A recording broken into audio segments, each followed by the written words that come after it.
And back here courtside on the hilltop, the Dons fall in overtime, 71-66 to the Santa Clara Broncos. George Devine, Amy Tooley with you. And Amy, I think today's game proves no matter how well you shoot, you got to take care of the ball when you're not shooting. Well, they did. You know, that's a really good point because the Dons shot 49% and Santa Clara just shot 37, but it was those turnovers, 26 for the Dons today. So a tough loss, but again, give credit to the Broncos for sticking with it. I think that 3-2 zone really is disruptive, not just for the Dons, it's for all their opponents. Yeah, and you mentioned earlier, you know, the Dons had a chance to make an 8 or 9 point lead, double digits in the first half, and you said keep your foot on the pedal. Yes, I did. How hard is that lesson for a young team to learn?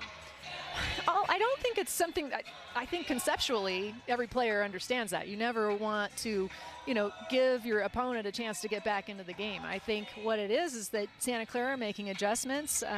USF, I think, could have continued to look for that high-low a little more and look, you know, what they were doing some of the times was when they caught the ball, I think they were open, but then they dribbled to the defense and making things a little tougher for them. So, you know, they'll watch film, they'll get better, they'll continue to grow. I think there's a lot of positives, and unfortunately for USF, the W's aren't coming for them, and I think that gets a little frustrating. So from an emotional standpoint, they really have to try to stay up and continue to move forward and continue to learn. Speaking of emotion, if you're Santa Clara, if you're Bill Carr's ball club, you got to feel good about what happened today. And they should, rightfully so. I think they didn't let up, they didn't give up.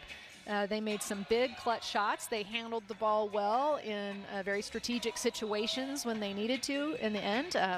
So a great effort by the Broncos and really great coaching by Coach Carr at the end to get them into the double bonus or bonus. We don't have double bonus anymore in girls women's basketball, but just a solid effort by the Broncos at the end of the game in particular.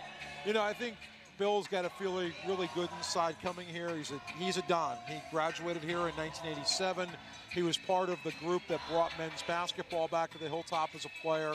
It's got to be super satisfying for him to get a victory here. I mean, I can speak for myself. The first time I did a WCC telecast from here was a huge deal for me just because I went to school here and I've worked here a long time. So I think a win it's got to be huge for him. Yeah, it's great. Congratulations, Coach Carr. Yeah, and Bill's a good guy. I always enjoy talking hoops with him. Well, the Dons will head out on the road to Los Angeles, Amy, and probably two of the most improved teams in the conference in Pepperdine and Loyola Marymount.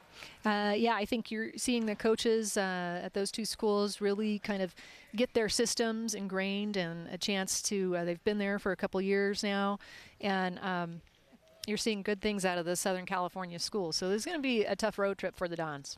You know, Amy, always a pleasure to work with you. You as well, George. Amy keeps me very calm, and I appreciate her for that. Well, we also appreciate all of you joining us, and we'll see you on the radio Thursday night from Los Angeles. Dons and Loyola Marymount, 6:45 Pacific time for our pregame show, and then 7:05 for the tip-off from Albert Gersten Pavilion.